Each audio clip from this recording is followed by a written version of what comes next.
summer transfer window saga, well, there's going to be plenty of them. I'm just warning you right now. Going to update you on Antony's situation with everything going on and his possible transfer. What's been said by Real Betis. Diego Simeone making his thoughts very, very clear on Antony as well. Diego Simeone is going to play a big part in Manchester United's summer. And it could work out well for us in one part, but then not in another. More information on that as well. We have Edison and Marcus Rashford updates also today. A little one on Jadon Sancho as well, and of course all of your thoughts and all of your comments in the live section as well. It is match day, everybody. Manchester United about to book their place in a, well, not a champion, I nearly say it every time, Europa League final, which would give us Champions League football. This is Forever United TV. Good morning, everybody. Please do get all of your thoughts and comments in the live section. That's all I want from you.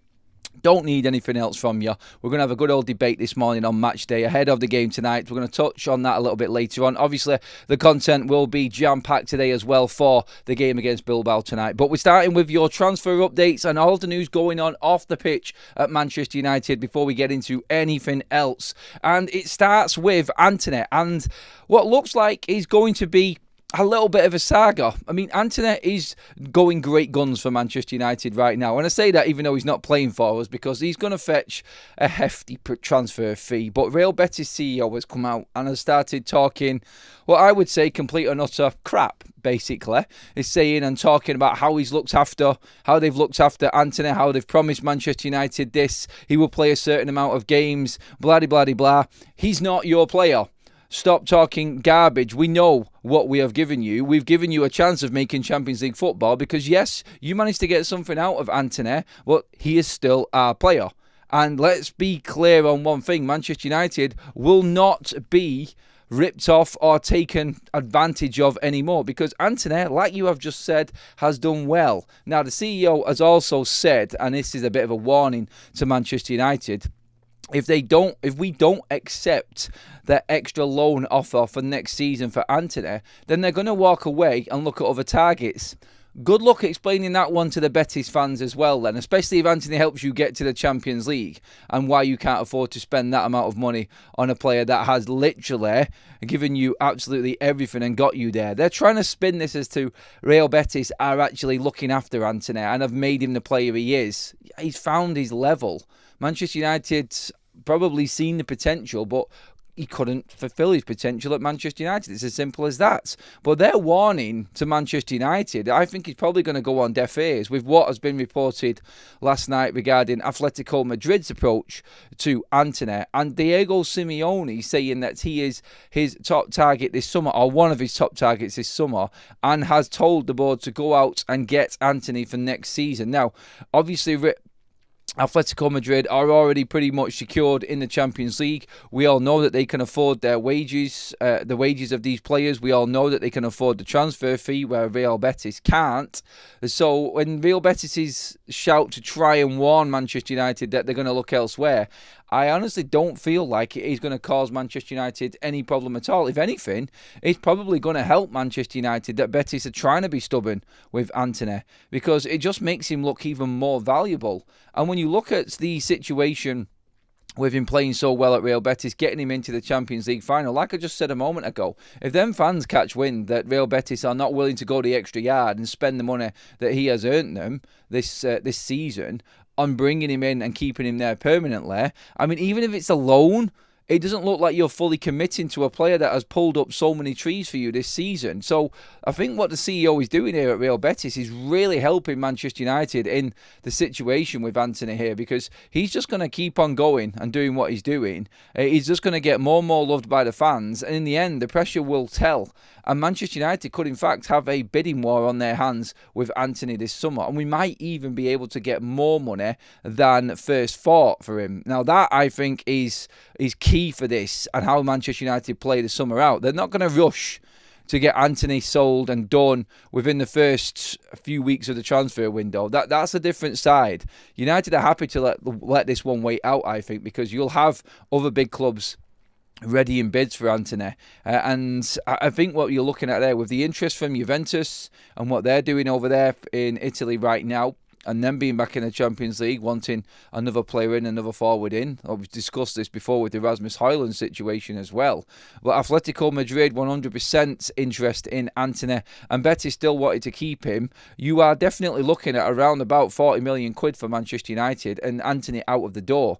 This is actually turning out to be better than what we actually thought. And so a warning from Betis, or so-called warning from Betis, about walking away from the Antony deal, I don't believe any bit of that at all. I don't think there is any chance that Real Betis just walk away if United are not willing to take a loan. They're going to have to find some way of financing a deal to take Antony in. So it's all massive positives for Manchester United. And Simeone wanting him and being able to go like that. In fact, apparently, according to reports, there is already a bid on the table for Antony from Atletico Madrid. We've discussed this before. There was a crazy story going out about a month ago about Real Betis ready to put 75 million down to make sure that they secure the services of Antony.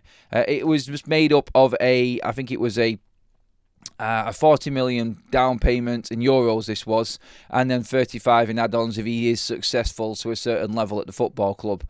I could see the down payment, yes, and I could see that completely being accepted by Manchester United if that was the case. I don't believe that there is anywhere near them sorts of add-ons for Antony. I cannot believe that. I mean, yes, he is popular at the moment. Yes, he's a wanted man at the moment, but I cannot see Atletico Madrid coming in and putting that much money down just to secure his services. I just don't see it happening, but I think that Atletico Madrid's offer is there and ready to go. I mean, it's going to be around about the 35 to 40 million euro mark, and that's an absolute doddle. That's an easy transfer fee for Atletico Madrid to achieve. And when you look at what Antony's numbers are and what he's putting up, I mean, the 11 goal involvements this season, I think it's actually 12 now that he's got for Real Betis in the 7 goals and 5 assists.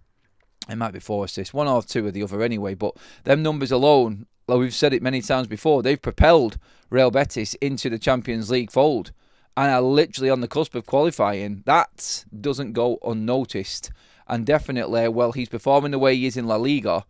I think he is the perfect signing for Atletico Madrid, and we'll see what happens with that there. But Simeone, on top of the Antony situation, may have thrown a spanner in Manchester United's transfer works as well this summer, because apparently now, and according to a few publications in Europe and in Spain in particular, Atletico Madrid are looking to bring in Victor Gyokeres. They have joined the race to sign Gyokeres this summer. Now, obviously, we know that Manchester United, if we make the Champions League, our transfer window completely opens up to a number of different deals and possibilities. And Manchester United could probably compete with the big guns in Europe and everybody else at the top of the Premier League, La Liga, Serie A, the Bundesliga. We're right in there and in the mix. Because I've said this before, if United get through this transfer window and actually stabilise properly, like we are looking like we are doing, and then get into the next summer's transfer window with the squad ratio rule kicking in for PSR, United are back. In terms of power in the transfer market, we are well and truly back. And that's the difference. This next few weeks for Manchester United is absolutely massive. It's huge. Tonight, we are already pretty much through, I feel, anyway. It will be the easiest semi-final we're ever going to have to come up against. And yes, I keep on driving that narrative. I keep on saying that this is the way it's going to be. I'm fully convincing myself that tonight's going to be a comfortable night for Manchester United. Look, it could go completely south. This is Man United. Would not be surprised if things went Pete Tong early doors in the game. But being in that final and having a real chance of winning that final, considering who we're going to be up against, it does excite you, doesn't it? Thinking that we could actually be in the Champions League next season and what this transfer window is going to bring. Victor Gyokeres, these types of players that United were just dreaming of because of their financial situation, are actually now looking like they could really be Manchester United players next summer. And this is what I'm saying, like making an example here of Simeone and Atletico Madrid and them going in for Gyokeres. This is who you're now competing with. If you get into the Champions League, you're competing with Atletico. You're competing with the Bayern Munich's, Real Madrid's, Manchester City, Liverpool, Arsenal. You're right in there. You can offer them a hefty wage package if necessary, to compete with anyone else's. I'm not saying we're going to go and just spend an absolute fortune on this player and outbid everybody in the wages, but we can compete with them and say, look, you're going to come straight into a side that's challenging in the Champions League, which is looking at building this future under this new structure at Manchester United. You've got an advantage of being able to offer something straight away this season coming. And that's the difference. If we don't, then we may miss out on a few players. Yes, the future's still there, and the big plans are there, and the space is in United's side. But can you imagine you're going in to negotiate with a big team like Atletico or Madrid, Barcelona, whoever, and you say to that player, you're playing Champions League football. This is the pathway. This is the future. The big shiny stadium plans, blah, blah, blah, blah. But you're going to go right into our first team, and you can be guaranteed game time starting week in, week out. You cannot get that at the other club. And our wages are probably just a little bit higher than what theirs are as well. And with our wage structure and how much room we've got with the squad ratio that's kicking in next summer, we can afford to probably pay you a few more bonuses if we get back into the Champions League next season. Incentivised contracts, first team placements, that's what Manchester United's advantage will be in the transfer window this summer if we do win the Europa League. It's a big, big plus, because on top of that, you've got the Marcus Rashford situation, which is developing now, which has just come out this morning. It's come out from a few different sources over in Spain about what Manchester United are hoping to happen. Marcus Rashford in particular is hoping to happen. But the update on this is Rashford's camp says early talks with Barcelona were initiated already, but he doesn't want to say anything yet. No, of course he doesn't, in case it all goes wrong. His goal is the Barcelona move. I think David Ornstein has said this as well regarding Marcus Rashford and has doubled down on this. This is where he wants. This would be his dream move. You've already heard Hansi Flick talking about Lewandowski possibly playing a bigger role off the bench next season, that after their exit from the Champions League. Is there an avenue and an angle in there for Marcus Rashford? Does Rafinha end up getting sold this summer and Marcus Rashford being the senior player in that Barcelona side? I look, all if buts and maybes, but Pini Zahavi is handling him, and the reason is because Marcus is aware about his closeness with the club. I've got no idea who that guy is. I'm not going to kid myself here and try and make up a story that I know who he is and what his history is. He's just involved with Barcelona, and that is the update from a couple of sources over in Barcelona right now. In terms of their media and what they're reporting on this one. But Manchester United's stance on this will be, obviously, Marcus goes as long as the deal is right for them. Rashford's people can say what they want. And I think Barcelona's angle on this is that Marcus Rashford, if he's willing to accept their wage package and he's happy to move to them under their terms, then they're going to come in and try and bid Manchester United in the balls and try and get a cheap deal out of this. Look, Marcus Rashford off the books is a bonus whichever way you look at it. Marcus Rashford off the books, some transfer fee, 100% profit and Champions League money on top of that as well. That is absolutely mammoth for Manchester United and gives us a whole world of situations for Manchester United transfer window, like I said.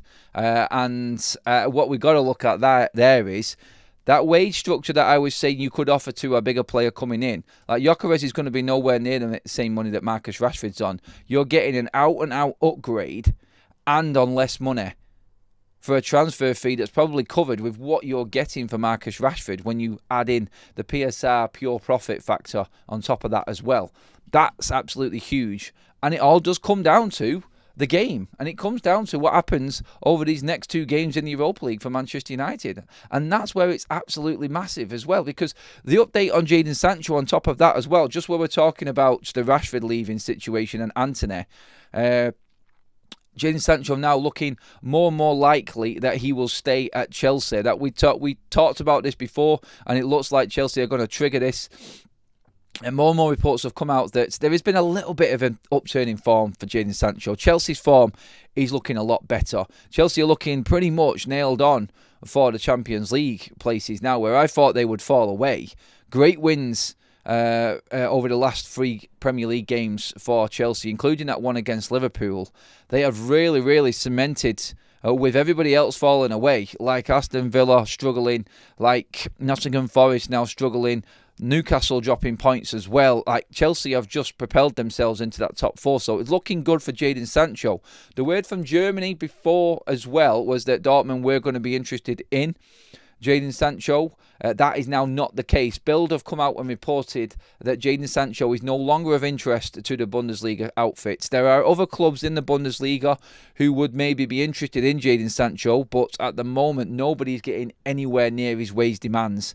Maresca still wants him at Chelsea, and that triggered buy option in his loan deal from Manchester United is now there and looks set. There is no reports at all of Chelsea taking the penalty and sending him back to Manchester United. It is all looking like United are going to be £25 million richer, and Sancho stays at Chelsea. And if you look at what he has actually done and what he's actually offered Chelsea this season, realistically, he's just been part of a team that have qualified for the Champions League and could be picking up a trophy. It's not a bad season. It really isn't a bad season for Chelsea.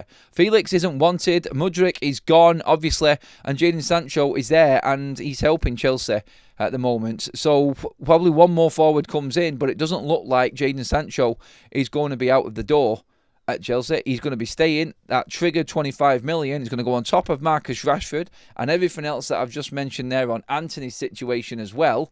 And it is a big, big bonus for Manchester United. That's all being and looking pretty good at the moment, and moves already being made before the season ends for them three. It is everything and the foundation to Manchester United's summer as well. It makes a statement that the players that haven't done well at Manchester United or have been a problem at Manchester United are not coming back this summer. It's a total change. We're not going to have to deal with summers like we've had before, where the same players keep on turning up, coming back, big wage players not performing, not doing anything for the club. It is all going to change at Manchester United, and that is the massive positive that we've got to look at, with United getting business done early and possibly being in the Champions League. That would be absolutely huge. Let's get into the comment section now. We're live, everybody. I've pretty much covered the outgoings. We're going to talk about the incoming section soon as well before we move on to the actual game tonight a little bit anyway. I have got a poll up there. Please get involved in it. Are you confident about tonight's game, Reds? Let's get through a few super chats first of all. A couple in from Manet. You absolute legend, mate. I love you, my friend. First one says, I think we'll win, but I'm not blowing stacks like some pundits saying we'll win 6-0. Who said that? Who said we'll win 6-0? It could happen, but never disrespect your opponent. Start Ahmad, score early and kill the tie. It's 0-0 and we must stay on the front foot. Well, pretty much looking at what Ruben Amorim said in the press conference yesterday, Manny, on that one. I think that he's going into the game to win it, and that's the best way that Manchester United can approach the game, I think. We need to go in it to win it, and we will completely blow them away. But we will be in complete control of the game, I think. Manny also says, on Antony, he's Messi in Spain and he's Antony in England. Just sell him to anyone. I don't think it's going to be a problem, Manny. I really don't. Rawls with another super chat. Rashford said he will be willing to take less wages to play for Barca. Barca has said that they won't offer fair value to get him over there. Puts United in a bad spot. Look, as long as they're talking and trying to figure out a deal, they need to know what Marcus Rashford's value is. And it all depends on Barcelona's summer as well. Let's not forget this. And obviously Barcelona in obviously selling possibly certain players in that club as well. I think we're looking at Barcelona being in a comfortable-ish enough position to afford Marcus Rashford this summer, I think, anyway. I trust Ruben and Ineos to handle our window well, says Ants. I'm confident going into the window, mate.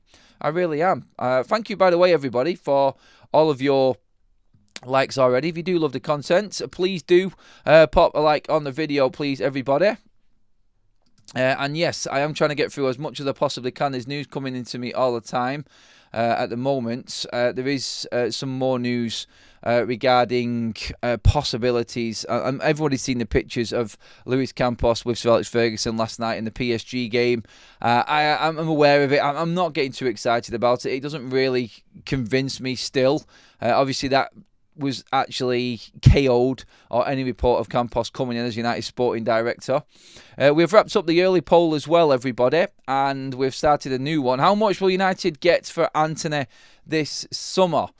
Loan fee, 9% have voted on that one. 35 to 40 million sale, 52% have said that's what we're going to get. Back to United, 3%, 40 million plus sale, 36%. So, well, with what there, 89% of you actually feeling like 82, 89, sorry, what is it there?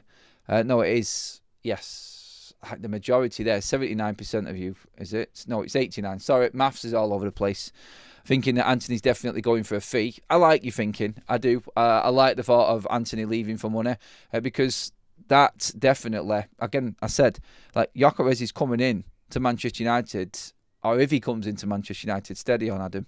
If he comes into Manchester United, he'll be on something similar to what Antony's on right now. And Antony off the books and Gyokeres coming in, or Rashford off the books and Gyokeres coming in, Sancho off the books, Gyokeres coming in. You can see, like, if you add up the wages between Rashford, Sancho and Antony, you're looking at like £250,000 a week wages to be utilised on new players coming in. If we make the Champions League, add that in, that is significant. Let's not forget as well, with 100 plus thousand a week for Onana, which we reported yesterday is looking likely he's going to be sold. Christian Eriksen and Victor Lindelof, 270. If you add Evans to that, 300 grand a week wages, well over $1 million. You're looking at possibly £1.2 million a week in wages gone. And I've not even involved Casemiro in that either. You're over $1.5 million a week in wages off the books if Manchester United sell them players alone to then use in a transfer window with the money that we've already got and the transfer fees off them sales and Champions League money on top. That is absolutely, like I said before, mammoth for Manchester United going into this summer. It really is. Right, let's see where we're at in the chat. Let's get some more comments in as well, everybody. And let's get your thoughts on Antony, Rashford, Sancho, or anything else that we discussed already. We do have some incomings to talk through in a moment. Johnson says, Man United should not step on Athletic Club. This is football. Anything can happen. Not sleep on. No, they won't. There's no way that Ruben is going to let these players walk into this game, sleepwalk through this game. They are going to be on it. And honestly, it's like we just said then, talking about the players that are leaving Manchester United. They're players that haven't performed well, that are not even featuring for United right now. And everybody's careers at this football club is on the line. That gravy train and that perfect career that you've got at Manchester United and the way that United look after their players, that's gone. That's completely gone. And that's what these players should be thinking about. Mr. Dacia Sandero says in the chat, I think we will put on a performance tonight, especially as many were rested last weekend. I see us winning, but Bilbao will be better than the first leg. I'm going 3-1. 3-1 win tonight to make it 6-1 then, Mr. Dacia Sandero. Just to clarify, we're not going to lose 1-0 and it'd be 3-1 on aggregate. But I think you're saying 3-1 for tonight's game. Depends on who Amarin picks. We might lose the game tonight, but win the tie. I think he's going to pick a strong side. There's no reason to even worry about Premier League games now. Pick the strongest 11, get the job done, give some confidence going into this final. Because let's not forget, we've got a week off now. In terms, we've got no midweek game next week. So this is play strongest side. Then we've got West Ham, and then there's no midweek game. So that's what we're looking at with United. Obviously, we play on the Friday, don't we, against Chelsea. So there's a big break. So there's no need to rest players at all, I don't think. So that's how I think Ruben Amorim's looking at it. I think he's got through the worst case scenario in terms of the semi-finals squad. We've got 3 Premier League games, which mean absolutely nothing but players getting game time and recovery and just players fighting for their place in a final, is how I see it right now. So anybody who is on the peripheral coming into these Premier League games could actually come in and make a big statement and give Ruben Amorim a bit of a headache. And that's what you're playing for. It's like last night. I went to watch Alfie's team, FC United under-18s, and we've got a cup final next week.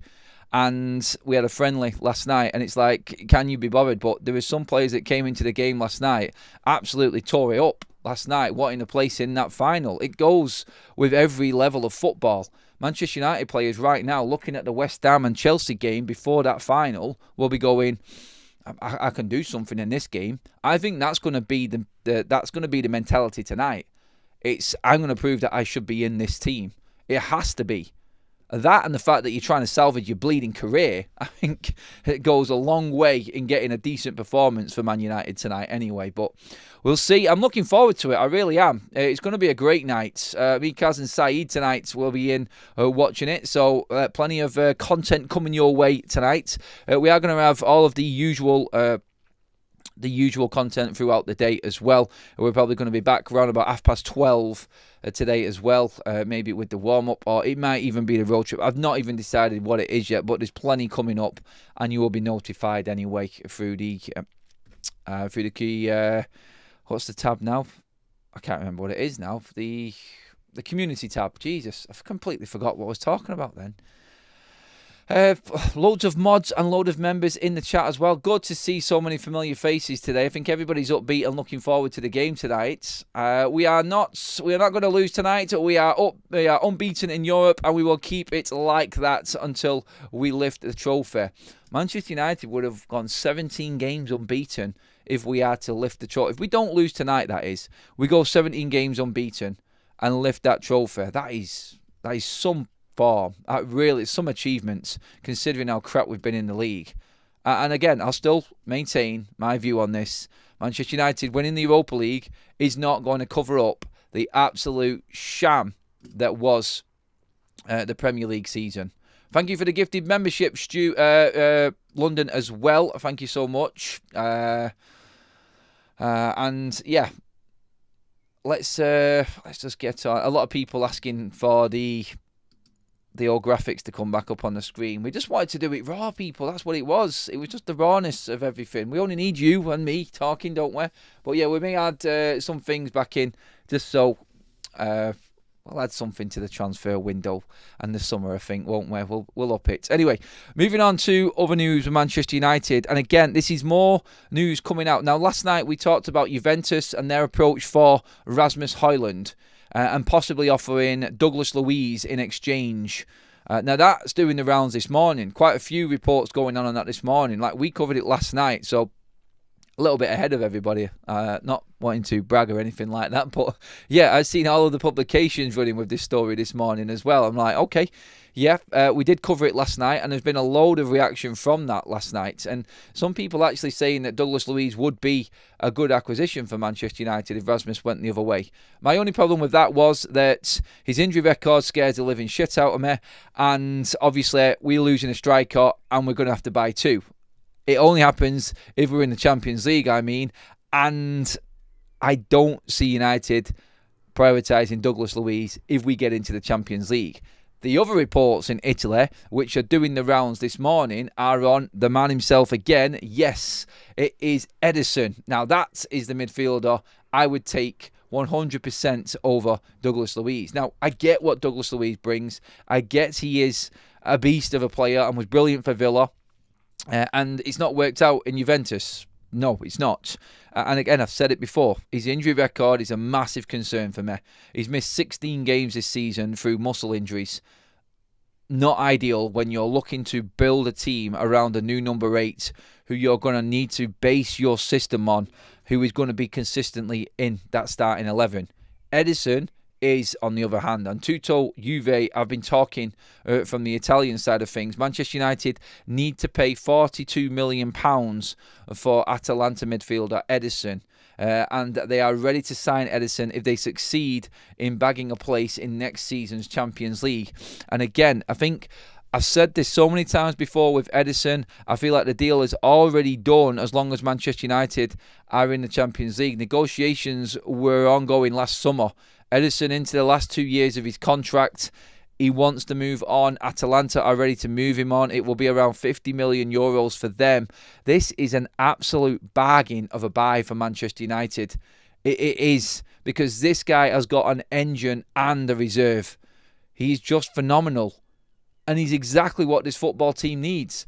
A ball-carrying, controlling midfielder which frees up the likes of Bruno Fernandes, and he can just tell Bruno to just do what he's got to do in that final third, because we've now got someone who has got the vision and the control to run the game from the back alongside Manuel Ugarte. So that, I think, has to be a priority for Manchester United. 100% Edison. Forget your Douglas Luiz's. I mean, he may come into the equation if Manchester United don't make the Champions League. But then I looked at that last night, and then I'm thinking about it last night, and I'm going, if we don't make Champions League, it doesn't give us a lot of money. And we lose Delap because he's not going to come.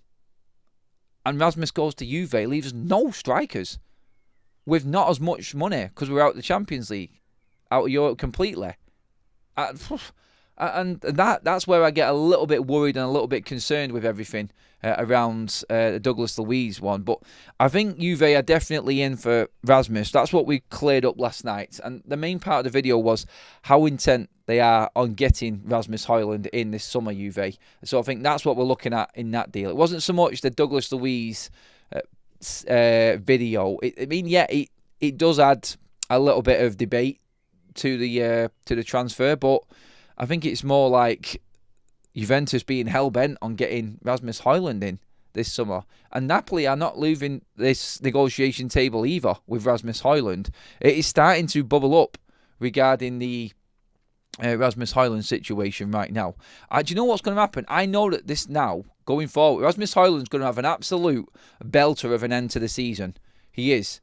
He's going to absolutely smash it going into the end of the season. Like, he showed signs against Bilbao. Didn't even need to be brought on against Brentford at weekend. I think he scores tonight. I'm going to say this right now. Get your money in on Rasmus Højlund scoring tonight. I think it's all going to start coming. I think it's all going to start coming out now. And Rasmus Højlund is going to find his form. Samuel Luckhurst actually just coming out in the last 5 minutes talking about Matheus Cunha. We like to always keep you updated with any news that breaks while we're actually live. But Samuel Luckhurst has just tweeted out this in the last 5 minutes. Manchester United's interest in Matheus Cunha is now so advanced it would be a surprise if the deal does not materialise. Now, Samuel Luckhurst isn't going to go and put his neck on the line on X if Manchester United aren't getting this deal done. But that has just come out now. Samuel Luckhurst has just tweeted that this deal is pretty much done for Matheus Cunha. We already knew this. We already knew that this was something that was happening behind the scenes at United. And obviously, as this season now goes, I actually think, you know what, when we go into next week, I think heading into the last 2 weeks of the season, I think there'll be an announcement. I do. I don't think United are too concerned, or Wolves are overly concerned about Matheus Cunha's reaction from the fans or anything like that over at Wolves. But I think, now going off what Samuel Luckhurst has just said there, I think it's something that we already knew. But again, it's just another journalist coming out and saying that this deal is done. And now Samuel Luckhurst does have close ties to a lot of people at Manchester United. He wouldn't just come out and say something. Obviously, it was the press conference yesterday and open media day at Manchester United, open training, so they get a chance to speak to staff in and around. And coincidentally, the next day, Samuel Luckhurst is putting a tweet out saying that Manchester United are pretty much done and dusted with the transfer for Matheus Cunha. So great news there that another journalist has put his name to the Cunha deal being already wrapped up. And it just, out of everything that we're talking about Gyokeres, Osterman, Delap, Edison, players like this, everything that's going on at Manchester United, and Cunha's done. No matter what happens, that, I think, is the biggest sign that we are actually in good hands this summer for a change, and the way that Manchester United are doing business. That just alone is crazy. Like, he could have took his pick of any of the top Premier League sides in Europe guaranteed. Look, he's ready to sign now and negotiating with United not even in Europe, and this deal is done behind the scenes. That is the biggest thing to take from this, I feel. And I think that's why I'm probably more confident this summer that Manchester United are going to be going into the new season with a completely different look and vision, and this squad is going to have been absolutely taken apart and be a whole new Manchester United next season. It just feels good that is done, and Manchester United are still trying to get other deals over the line. And I said this at the top of the show, Manchester United already in negotiations to sell Antony, Sancho and Marcus Rashford. Cunha already discussing terms and ready to come in. All 3 weeks more before that transfer window opens. That's never happened before at United. And it just goes to show that there is a structure and a recruitment team in place at Manchester United, which is working overtime and doing what a big club should be doing. Ross with another super chat says Gyokeres are more likely to be in the academy on loan or non-main squad next season. Or on the main squad next season. I think on loan, personally. I don't think he's going to break into Manchester United starting 11 next season. I mean, he may get the chance. I think he needs a loan. He's got a few people in front of him. And if this summer does pan out where you're bringing in a couple of strikers, I don't know what's going to happen with Rasmus Højlund. Maybe he could come in as a backup. But you've got the likes now of Chido. He's next in line, obviously. We know that. Rasmus is there. I don't think Xerxes is going to be a striker. Gyokeres is all dependent on how many strikers Man United bring in the summer. And if Rasmus Højlund does leave, like we've been discussing, that's Gyokeres' situation going into the new season. And I think he has got a chance. But what we're also looking at there is that there is going to be a lot of change in the summer. And I don't know is the honest answer. Again, it does come down to this next couple of weeks and Manchester United's outcome from the Europa League and getting into the Champions League. That's where we're at on this. And I do think that Manchester United, I'm confident we can pick up the... I'm looking at the final and I'm going, there's no one. Like we can beat Spurs. Spurs without Maddison, 100% beating them. Bodo Glimt we've already beaten this season. They don't travel well. They're great at home, and I think Spurs will actually find that out tonight. I think it's going to be a very, very tough game for Spurs tonight, and it's not a foregone conclusion at all. And I just look at it and go, I cannot see why we wouldn't feel like we were going to go through and win the Europa League. I really wouldn't. Jonathan David should be a reserve striker next year. A reserve striker next year. He can also fill in at number 10. Not a reserve, mate. That guy comes in, he's starting games. He ain't a reserve. He has done it at the highest level. If David comes in, he's a top striker and he goes right into the team. I just haven't heard enough to convince me that United are fully on board with Jonathan David and want him. There has been some fleeting communications apparently in certain reports between United and Lille and Jonathan David's people. He's keeping it very, very quiet. On the last international break, Jonathan David did say that he's going to make the decision that best suits him for the rest of his career. So what that means, I don't know. We will see, won't we? Let's just see. Now, Manchester United current recruitment team is the best we've seen in years. Kudos, Man United. Yeah, it is the best. There's a lot of crap going wrong at Man United, but the people in place, I think, I'm confident that they're going to do a good job this summer for Man United. I really do. I actually don't think it does. I think we do the same deals regardless of the Europa. Ineos, no on-pitch success is paramount. They do.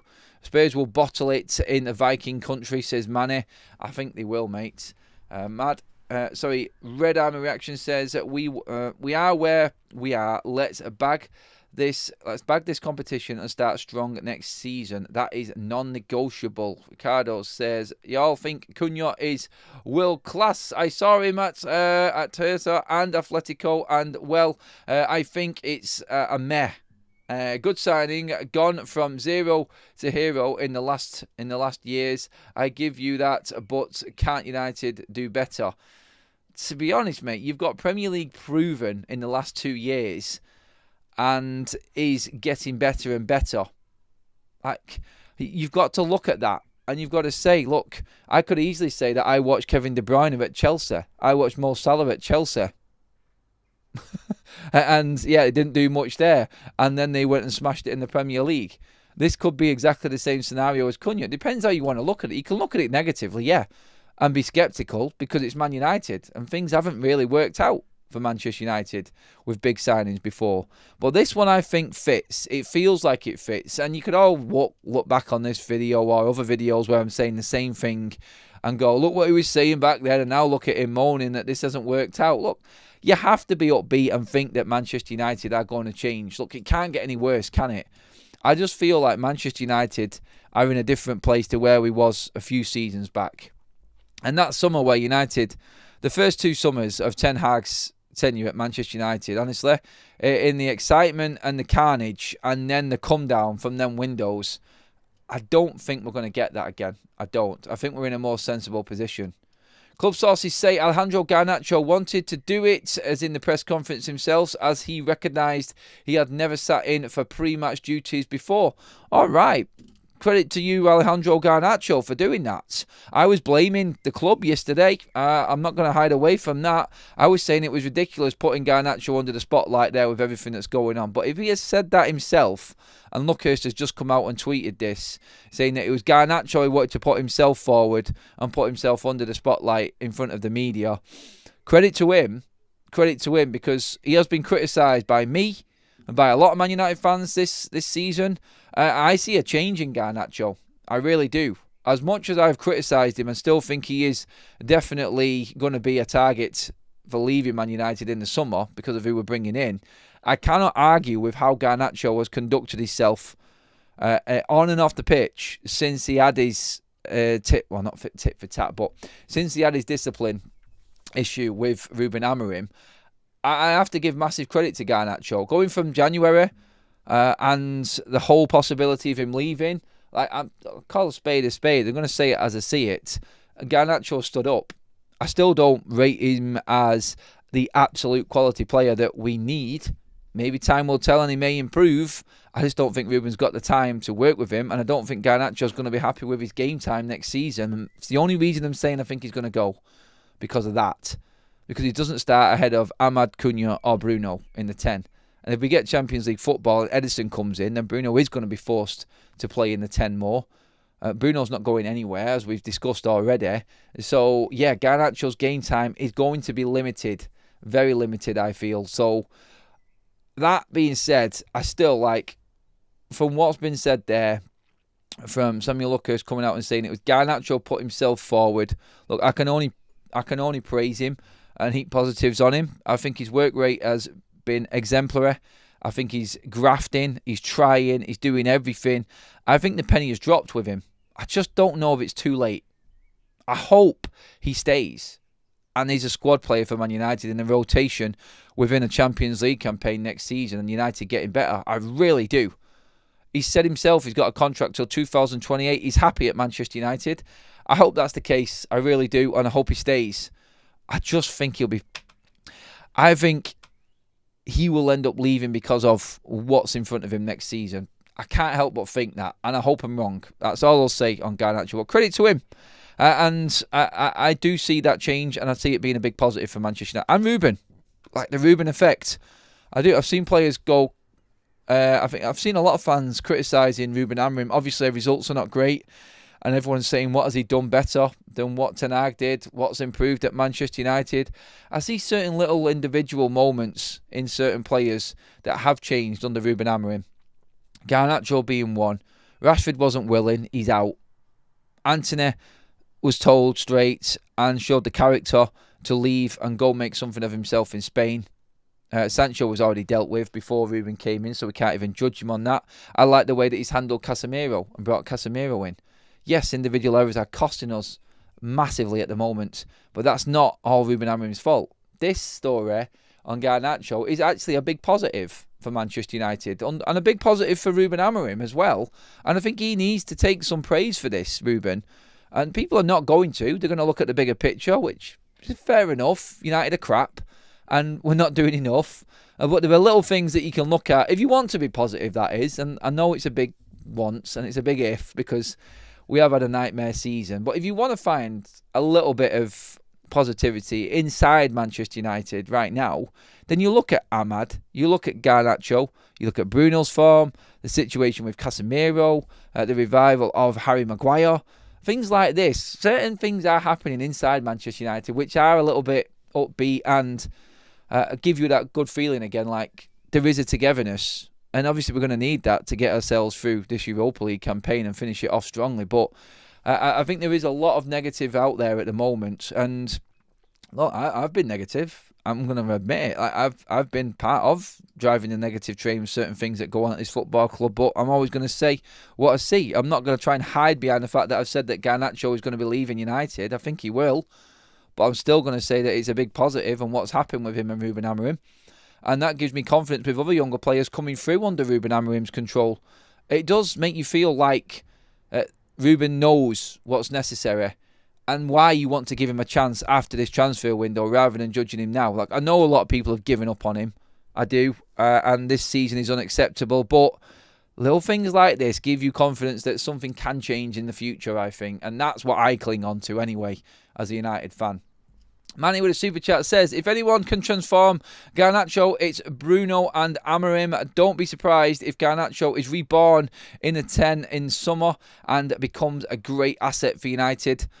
Another pre-season with Ruben Amorim for Garnacho will definitely go a long way in changing his game and making him a better player.